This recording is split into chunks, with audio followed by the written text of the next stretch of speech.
Join us as we dive into the history, hauntings, and high strangeness of the world to try to better understand the paranormal. I will be your guide. I am paranormal researcher and investigator Eric Freeman-Sims. Welcome to the Unseen Paranormal Podcast.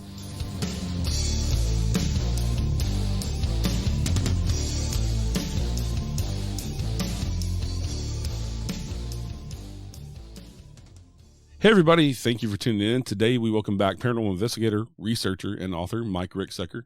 Mike is the author of the Amazon best-selling book, A Walk in the Shadows, A Complete Guide to Shadow People, 8 historic paranormal books, and today's subject, Alaska's Mysterious Triangle. He's appeared on multiple television programs, including Travel Channel's The Alaska Triangle, History Channel's Ancient Aliens, Bio Channel's My Ghost Story, and more. Mike Ricksecker's books are available on Amazon, Kindle, and MikeRicksecker.com. Also, check out his amazing docuseries about shadow people called The Shadow Dimension. It is available now on several streaming platforms. And check out his Haunted Road Media channel on YouTube for more great content. I'll put all of Mike's links in the show notes as usual. Hey, Mike, thanks for joining us again and to talk about the craziness of Alaska. Yeah, absolutely. Thanks so much for having me back. I really appreciate it. Yeah, no problem. No problem. I loved our chat on shadow people before. And when you put the book out about the Alaska Triangle, I had watched the TV show with you on it on Discovery Plus when it was on there. And Alaska's it's just one of those things that kind of captures people's attention for some reason, the whole state, because you have all these shows like Tougher in Alaska, and like, these people living in Alaska. And so, it just makes sense that being one of the last frontiers, as they call it, that it would be full of high strangeness and paranormal and supernatural things. Yeah, absolutely. Alaska is definitely a mysterious place. And I remember, back in the day when I was first stationed up there in 1992, that the television show Northern Exposure had just come out. I think that really opened people's eyes to life in the Great White North, or like you said, the Last Frontier, which is what it's called. But yeah, it seems like the last several years, finally, like the supernatural, paranormal, more esoteric type of shows have caught on to that there is strange activity that happens up there. And the Alaska Triangle television show, which, you can watch it syndicated on Discovery Plus right now. Travel Channel still plays the reruns. That really got to the heart of what's going on up there with all of these strange energies that occur up there between the electromagnetism, which is why they had me on the show to talk about those sorts of things, that vortex energy that's welling up out of the Earth's core, to, you got the auroras up there, you've got volcano activity, you've got seismic activity with the earthquakes, and all of these things make a kind of like a supernatural cocktail of energy. Yeah, it's kind of like some other places like the Bridgewater Triangle, Bermuda Triangle. There's even a triangle out in Nevada, but also places like Skinwalker Ranch and just these weird places. But Alaska, it's kind of the whole state. But what exactly is kind of I know there's no set boundaries, but kind of what is the boundaries of the Alaskan Triangle? Right, and that's a funny thing with the triangles. We assign 3 points so that we can call it a triangle thing. And it really, that was just great marketing for a book in the late 40s. But yeah, they called it the Bermuda Triangle. So it was a cool name, and it sold a lot of books, but it covered a lot of activity that happened in Bermuda. For Alaska, the 3 points are supposed to be Juneau, Anchorage, and then at the very top, Utqiagvik, which used to be known as Barrow. And it covers a massive amount of land, 188,000 square miles, which is larger than the state of California. So the activity extends out from that. It's not a perfect triangle. If you think about, when you're talking electromagnetism, you just think about your basic magnet that maybe you put on the refrigerator or use in the workshop or something like that. It's more spherical in shape. So as that energy emanates out from the Earth, it's not going to be a perfect triangle. It's going to have other shapes to it. Yeah, and it's hard to believe that some of the phenomena, like, Bigfoot and cryptids and things like that, don't kind of go over into other areas of like Canada and that part, Oh, yeah, absolutely. And one of the things that caught my attention about just doing research on this episode, learning about that whole area, is that around 16,000 people have gone missing in the past 30 years in Alaska, and you're a third more likely to go missing there than any other U.S. state. Yeah, the numbers are astronomical. When you talk about the population of Alaska, you're talking about for the entire state, which is the largest state in our union. It's 2.5 times the size of Texas, and yet it only has about the population of the city of San Francisco. And so when you talk about 16,000 people going missing, that's a large percentage of the population up there. And so, sure, some of these people legitimately get lost in the woods. There's kidnapping, things like that. But there are other strange occurrences that happen with these, planes that go missing, people that, disappear, right in public view. That's happened too. And so it causes you to wonder what is really going on up here. Yeah, and I've talked with people like Steve Stockton on the missing 411 stuff, and so the missing people just fascinate me because, like you said, some of these people just go missing out of plain sight, or they go missing from somewhere where there's cameras, or their bodies are found where places have been searched. In the cases that bodies are found, but in places that have been searched over and over. So the missing stuff just kind of captures my attention, and it's not just in the national parks, which is kind of what my buddy Steve does, but it's in other places like the Alaska Triangle, which is just weird because you also have ships go missing, you have planes that have gone missing, and all this weirdness. And like you were talking about with this energy and these vortexes, it makes you wonder what exactly is going on. Yeah, you talk to people that have actually been found, or that found their way back to society, that found their way out of the woods. And when they talk about what happened to them, they're just perplexed as us, the people that have been looking for them, because they'll say things like, well, yeah, I heard something. I was walking down the path and I heard something off the side of the path, took, like 2 steps off, didn't see anything, turned back around and the path was gone. And how do you get lost in 2 steps? Right. And yet suddenly they're out in the middle of nowhere. So it makes you wonder, okay, one, what was the noise? But two, what did they step through in order to suddenly get, it's like they got teleported somewhere. So got some sort of portal activity going on. Did they, by chance, maybe they got caught into some sort of time slip where they actually ended up at a time in which the path was no longer there and they just walked on trying to find civilization.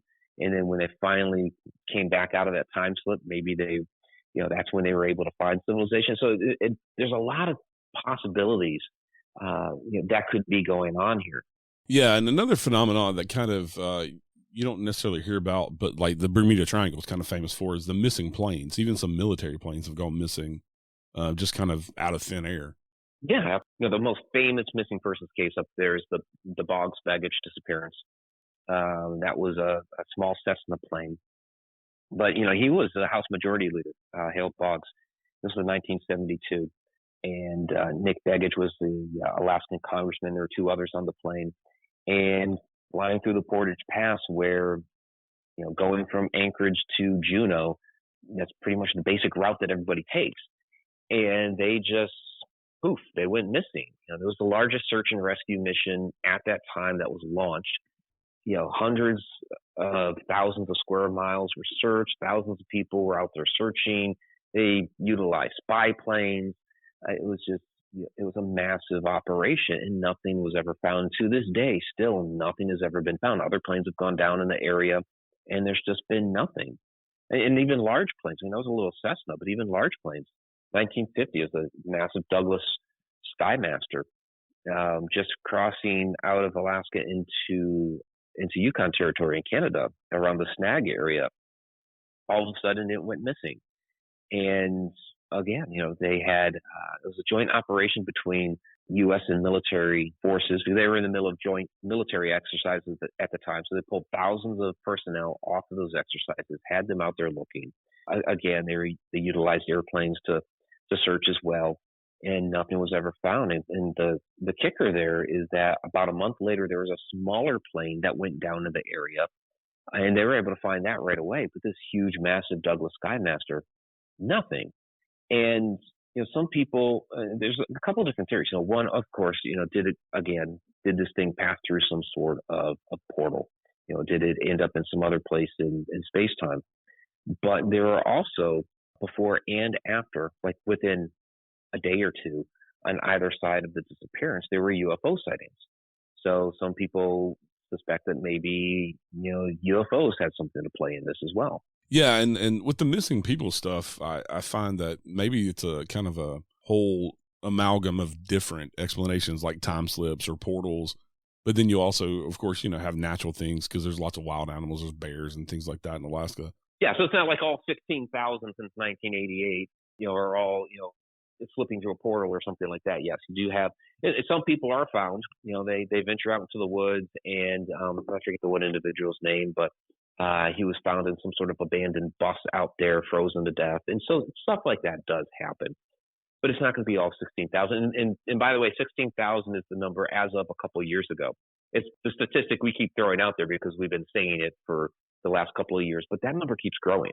Yeah, and also the triangle kind of extends out into the Bering Sea and kind of that area as well, with lots of ships going missing. One of the ones that kind of caught my attention was the USS Princess Sophia, being an interesting case of they called it the Alaska's Titanic. Yeah, that was a real tragedy because all was it 360 some odd people perished on that. The only survivor was a dog. Yeah, I found that interesting. The dog made it to shore. Yeah, covered in oil, and sadly that's how most people died, is they asphyxiated on the oil that was spilled out into the water. That's a sad way to go. When they were pulling the people out of the water, they couldn't tell at first that it was something human until they got it back to Juneau and cleaned them up. But yeah, that was a case in which you have this captain, and he was heavily criticized, Leonard Locke, who had traveled up and down that channel a countless number of times, going from Skagway down to Juneau and then down to Vancouver. It was a route that he knew like the back of his hand, and somehow, some way, he ended up on this reef that he knew was there. And so the question is, okay, so how did that happen? Well, one of the interesting things is that not long after they left Skagway, there was a massive storm that kicked up. And this is in October, so we're starting to get into the winter season up there. Yeah, and they got caught in a blizzard, which is something that you see happen a lot of times when strange activity happens in these triangle areas, like Flight 19 down in Bermuda. Just after the pilots reported strange activity going on with their compasses, where they're getting all kinds of strange readings, there was a storm that kicked up out of nowhere, and we don't know what happened to them after that. So, you see this storm kick up there in Alaska, and there's no visibility. Visibility was zero. So how do they navigate the channel, the Lynn Canal? And that leaves them to whatever navigational equipment that they have on the ship, which is going to be things, we're talking like 1918, so it's going to be things like compasses and equipment like that. If that magnetic activity is rearing its ugly head like it does in Alaska, that could very easily, Locke knows which way to go, but if the equipment is telling them something else because of the strange magnetism, then it's going to give him incorrect information, and boom, the ship ends up on the reef. Yeah, and they thought I think they sat on the reef for like 40 hours, thinking that when the tide came in, it would kind of float off and they could go on about their business. But the story gets even weirder because when the ship went down, I think they only recovered like 180 people, bodies that washed up on shore, and the other 200 are just missing. And the company that owned the ship, when they salvaged it or went down and dove on it, they said there's no bodies in the ship. Yeah, that's really strange. So we don't know what happens to all the bodies. Yeah, it's sad.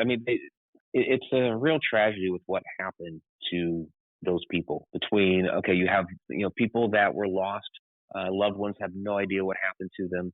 Then you have others that had to asphyxiate on oil. And the tragedy of it, they tried for a long time to get boats in there to try to rescue people. And this is where Locke gets criticized, is that he kept saying, don't try it, because they're up on a reef. He believed, and a couple of the other captains agreed with him, that if you tried to put in a little rescue boat up there, that it was just going to, crash into the reef. The waves would pick it up and crash it into the reef. And so when the ship started going down, there was evidence that, people had tried to flee to the lifeboats and lowered them, and when they got lowered, sure enough, they were crashed into the reef, which is exactly what Locke warned them about. And so there's nothing they could do. Yeah. The visibility was so bad that the boats that tried to go up there, they sent up a rescue flotilla, and visibility was so bad that these other ships were within a couple feet of crashing into each other going up there to try to save them. The whole thing was just tragic. Yeah, and then the story kind of continues that even the place where they took the bodies to store them, they still claim to see the ghost of some of the people in that basement of that, I believe it was a pharmacy. Yeah. The buildings there in Juneau and the one that everybody talks about a lot is the pharmacy, but all those buildings there, have that type of activity. There was there wasn't enough room at the mortuary, so they used all the buildings that they could find, and people see apparitions down there of those people from the Princess Sophia, kind of walking along the basement, which is where they kept the bodies for a long time. Yeah, and it was kind of this happened in 1918, I believe, and the Yes. Titanic had happened a few years before, but it was kind of the end of World War I and all these other things going on. So that's why I'd never heard of it, and to have a massive maritime disaster like that took so many people's lives, it got overshadowed by so many other things going on. What's interesting about that with the Titanic, the Titanic was 1912, and so following that disaster, they put in a lot more safety regulations and things like that. Requirements for additional lifeboats and all that. So with additional safety measures and lifeboats and things like this that were being retrofitted onto these ships, it had just happened within the last, I think, year on the Princess Sophia that they were allowed, because of the modifications that they had made to the ship, they were allowed to actually take on almost like 100 more passengers onto the ship. And so it's one of those crazy things that because of the Titanic and the fallout from that, and in trying to make things safer, they actually lost more lives on the Sophia. Yeah, I just found it interesting that it's kind of lost to history somewhat, unless you kind of live in Alaska, being part of the state's history. Right, yeah, it's pretty famous up there in Alaska. So some of the other things that you wrote about in the book, one of the things you mentioned before was UFOs. And there's been some odd UFO encounters up towards Alaska. Yeah, there's a lot of sightings of UFOs up there. The most famous would be the Japanese Airlines Flight 1628 in 1986 with Captain Tarachi. And that sighting, which was pretty prolific, it ended up involving a United Airlines pilot, and they had all of this chatter back and forth in the radio, in the radar logs and all that stuff, that the FCC took and started an investigation, because they were getting flooded by the Alaska media about, okay, what's going on with this UFO sighting? And so they looked into it, and John Callahan, who was the investigator on that for the FCC, pieced together this fantastic illustration of this interaction with the UFO. You had a lot of the organizations like the FBI, CIA, they got involved when he was presenting his findings. The Reagan administration had a science team that was extremely interested in the findings. And unfortunately, the CIA shut it down. Basically controlled the narrative to say that you need to say that there's not enough evidence here to support a UFO sighting, when there was plenty. Yeah. Also, of course, you got cryptids. We mentioned Bigfoot, and there's various other cryptids out there too. So my question about the Bigfoot sightings is, because of the terrain, is it more like white Yeti type Bigfoot sightings, or is it still like the brown hair kind of that we hear in the Pacific Northwest or the Eastern United States? Yeah, most people seem to see the traditional brown-haired ones.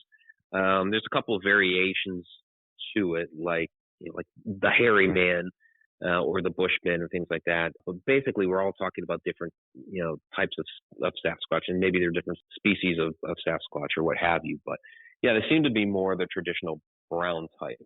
I don't know of any reports of a white one, but I haven't looked at every single report out there either. Yeah. And then also there's some reports of like a Alaskan Loch Ness monster type creature. Yeah, the Lake Iliamna monster. And they call it Alaska's Loch Ness monster, which is kind of silly. Yeah. Loch Ness is in a totally different country. But yeah, a similar type of a thing. I think it's possibly a plesiosaur that got trapped in this lake, and it's trying to remember. I think it's like our largest or one of the largest freshwater lakes that we have in the country. It's huge, and you have some pretty reputable people that have reported seeing this. What was his? Was it John? John Crappyshutz? I mean, the guy was he was an outdoorsman, but he was a teacher and also a pastor for the local church up there. And as a pilot, he's flying over the lake one day and saw it down there.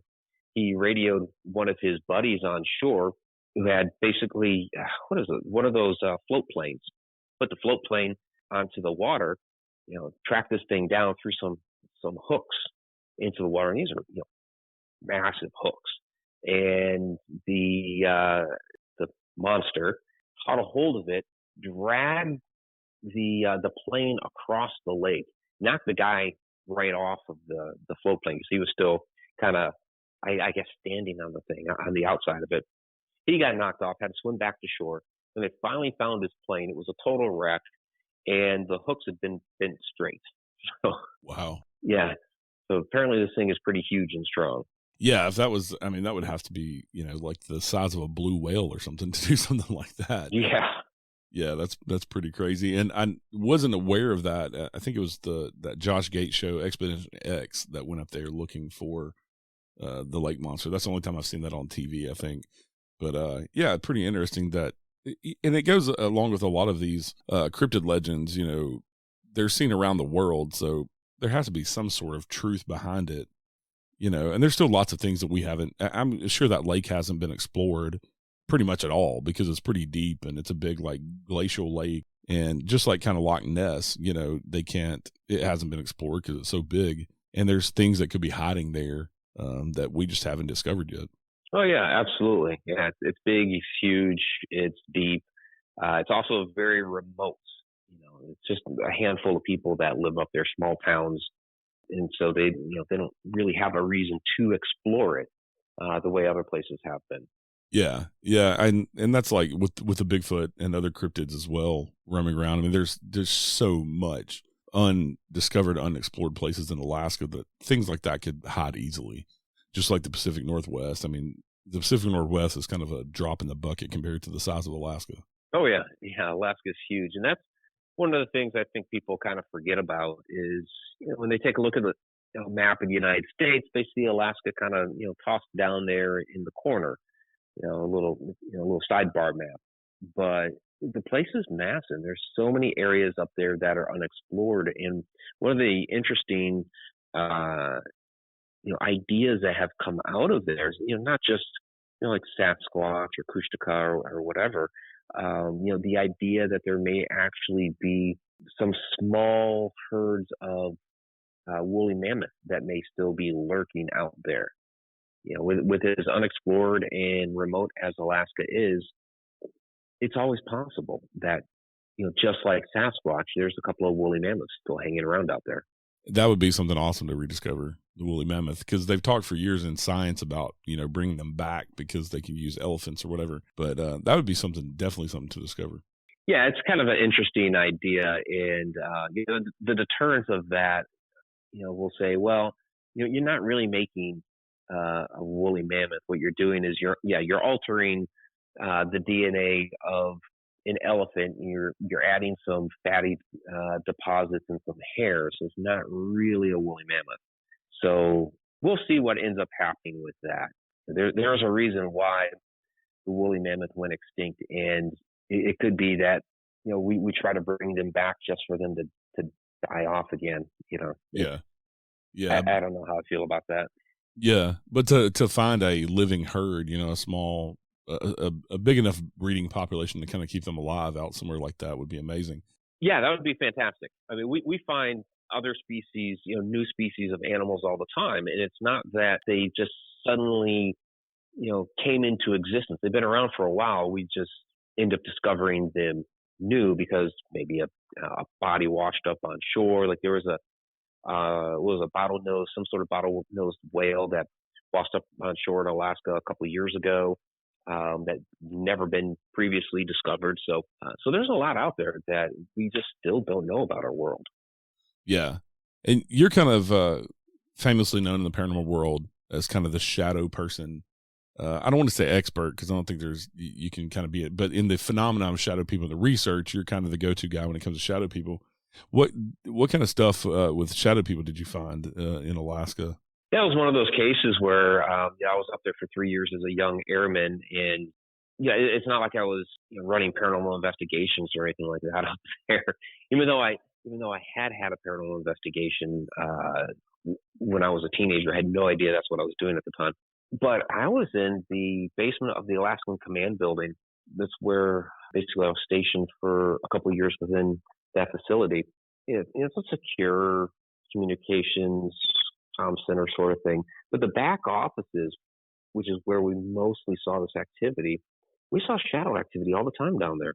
You're kind of moving between the cubicles or the little hallways that were there. And there's like one back corner that was really dimly lit that they would seem to always go back into. And so it was kind of creepy because you'd kind of be sitting there working. I remember when we had the holiday season, we basically went half staff. So half of us would be there for Christmas week and the other half would be there for New Year's week. And, I was there pretty much by myself one day, just a couple other people lingering about. And all of a sudden it's kind of like hair raising, like, oh, what's going on here? I kind of turn and look and, here's the shadow, walking past the little doorway down the hall. It's like, okay, so stuff like that would happen down there.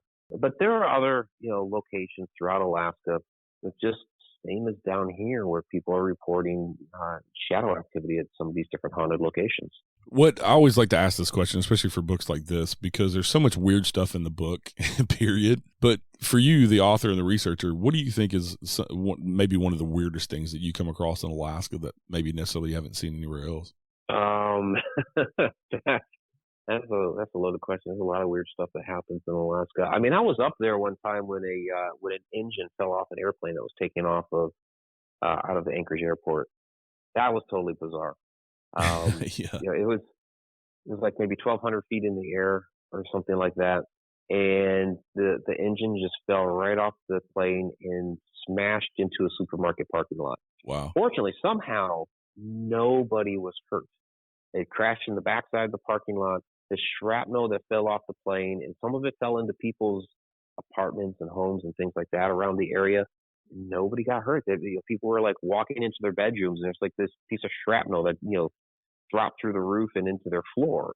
Just totally bizarre. And then the plane turned around and landed back at Anchorage, and they were fine. But it was kind of like, because that happened really early on when I got up there, and so it was kind of like you were in a very, very bizarre place. Weird stuff is going to happen.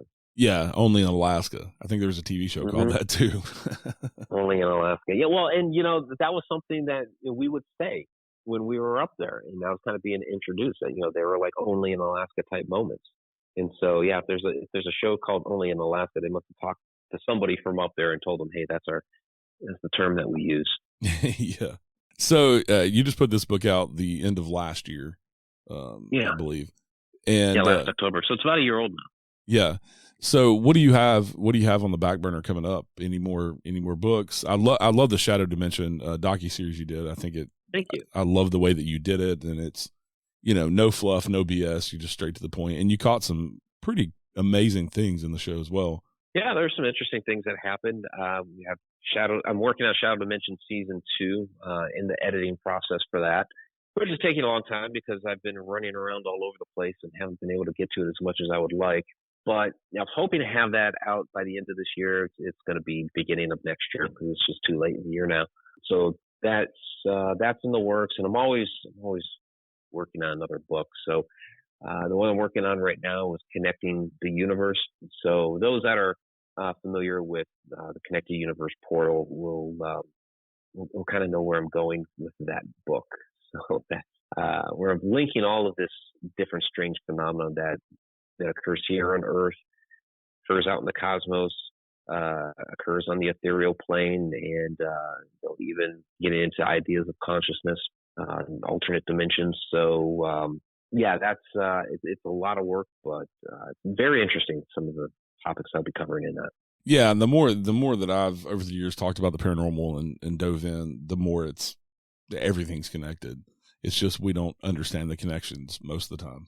Right. Yeah. When we talk about the paranormal or ghost hunting or that sort of stuff, I mean, it's really just the tip of the iceberg of what's really going on out there.